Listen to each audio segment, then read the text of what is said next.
Хай, өглөөний хүрэлтэй авъя. Өнөөдрийн бичлэгнийхээ яриаг микрофон ашиглаад хийжээ.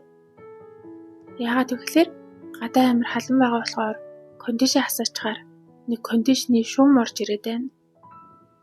Тэгээд нэг микрофон ашиглаад үзье. Аятайхан байвал ерөн цаашид микрофон ашиглаж болно. Айгуухан байвал тэгээд ашиглахгүй ч байсан болно гэж мэд. Ямар хөө хэлээрээ за. Өнөөдөр 6 сарын 30. Тэгээд энэ 7 хоногт хүүгийн сургуулийн хичээллээд тэгээд дараа 7 хоногоос баг амраад зуны амралтанд эхэлчихэндээ. Тэгээд хүүгийн зуны амралтаар яг төлөвлөсөн юм байхгүй л байна. Гэхдээ Монгол руугаа явж амарч бол амжихгүй байх уу? Бид гуравтаас яг хийх ёстой нэг ажил байгаа юм. Тийм болохоор энэ зам бол Монгол руугаа явж чадахгүй. Ууг нь ч Монголын зам гоё л та тий. Гоё сэрүүхэн, салхитай, амьсгалахад бүр цээж дүрм. Би ч харин зам өстой муухай идэг байхгүй юу? Гэхдээ үгүй. Энэ жил бүр 6 сар ингээд дуустал. Ер нь айхтар нэг зуны нэг бүгчм халан болтын шүү дээ тий. Яг тийм болоогүй. Тэгэд ер нь сүүлийн 11 жил болоогүй сэрүүхэн зам болж ийн гэдгсэн. Гэхдээ одоо тэгэл 7 сар гараад мэдээж халтгаараа халахлах. Гэхдээ ер нь 7 сар хүртэл бас гайгүй исэн нь амар гоё. Ер нь энэ жил цаг агаар гайгүй исэн шүү. Манай хүн нэрээ юм хөөрхөн сурагч ширээ сандалтай болсон шүү дээ. Манай нэг танил найз охин маань бэлгэлсэн.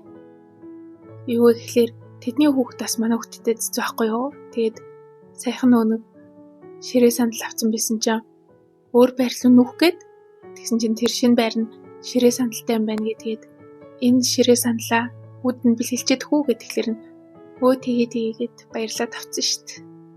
Угаасаа тэгээ Монгол хүүхд тахгүй юу? Монгол гэр бүлийн. Тэгээд угаасаа хүүхдийн эрдэм номын имийг тэрэгсэлж хөрхөн бэлгэлтэй шүү дээ. Тэгэл баярлал авсан шүү дээ. Тэгэхгүй бол угаасаа манай хүүхд ч өөрөө сурагч ширээ сандалгүй хоолныхон ширээн дээр сууж хичээл хийдэг гэсэн байхгүй юу? Би нэр өнөөдөр эмнэлэг очсон шүү дээ. Тэгээд нэг тураах тариа хийлгэж эхлээд 1 сар болж байгаа юм. Тэгээд эмч өнөөдөр ирээрээ цаг бичиг өгсөн байсан би тэгээд очив. Тэгээд эмч ер нь хэмжилтүүд хийгээд шинжилгээ аваад үзлэг хийгээд тэгсэн чинь миний чин одоо баярлах юм уу баярлахгүй юм мэдгүй. За баг 2 хил хассан байсан. Гэтэ хятадууд чи яг хил гэж ярьдаг байхгүй юу? Нөө жин гэд тооцчдгийн тэр нь 500 г байдаг байхгүй юу? Тэнгүүдээ намайг 4 жин хассан гэд бас хөөрхөн их тоогоор хэлээ за. Тэр надад 4 хил юм шиг санагдаад исэн гэж хотлоод. 2 л хил гэсэн үг юм. Нэмж гэхдээ ер нь миний шинжилгээний үзлэгийн хариунуудыг хараад болж ийн гэдгсэн. Угаасаа ихний энэ хугацаанд баг тунгаар ийм дасал болгож байгаа тунгаар хэрглэж байгаа юм чинь угаасаа нэг их чинь хасгүй штэ. Сардаа 2 хил гэдэг чинь ер нь хангалттай үзүүлэлт болж байна. Тэгээд бас намайг нөө хэмжилт хийсэн баггүй юу? Тэгээд ер нь хэмжилтүүдээрээ багассан байна гэдгийгсэн. Тэгээд бас нөө үзлэгийн хариу гарчаад энэ хассан жингүүд чинь бүгдээрээ яг өөгчн л хасагдсан байна. Тэгэхээс биш яг булчин өөр хасагдах ёсгүй юм хасагдсан юм ерөөсөө алга өөгчн л хасагдсан байна. Тийм болохоор энэ тариа чамд сайн нөлөөлж ийн гэж үзэж байна. Тийм болохоор одоо энийг үргэлжлүүлэх хэрэгтэй. Тэгээд ер нь хамгийн багадаа 6 сар доктортой хэргэлдэг. Гэхдээ чиний чингийн хувьд бол түүнээс хамаагүй илүү хугацаагаар тогтмол хэрэглэх хэрэгтэй гэдгийгсэн баггүй юу. Тэгэд би эмчээс одоо би тэгэд хэвэн чамд очихлоо юм тариа хэрэглэх юм уу гэдгийгсэн чинь эмч за яг тэрий чинь болохоор үзлэг сар болгоны шинжилгээний хариунаас хэлнэ. Гэхдээ дор хаяж бол багадаа 6 сар бол тогтмол хэрэглэнэ. Угаасаа чи хэрэглэхээс өөр аргагүй. Чи угаасаа өөр аргаар турах ямар ч боломжгүй. Тэрийг ойлго. Тийм болохоор энэндээ итгээд үргэлжлүүлэх нь зөв. Ядаж тодорхой хэмжээнд жин хасны дараа энийг арай ингээд өөрчлөөд илүү амьдралын хэвшиллийг чинь талаас ингээд өөрчлүүлж болно. Одоохондоо л энэ 6 сартаа бол яаж ч байсан зогсоохгүй гэж бодож байгаа байхгүй юу? Ёо тэгэл одоо баярлахын цаашаа, гомдохын цаашаа ямар ч гэсэн заал гэдгсэн тэгээд ер нь тарианы үн нь болохоор нэг 600 гаруй мянган төгрөг сар болго авах юм билээ. Тэгэхээр зардал бас өндөр байгааз.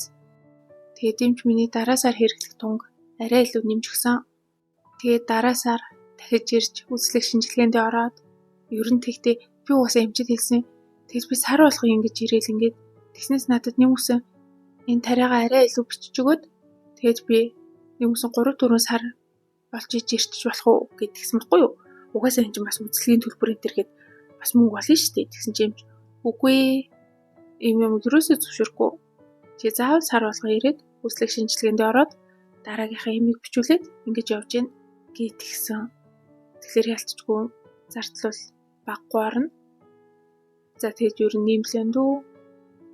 Миний хувьд бол нэг угаасаа гэхдээ миний Чингис гэхдээ 2 хил хасагдана гэдэг чинь баг юу ч мэддэхгүй байхгүй юу.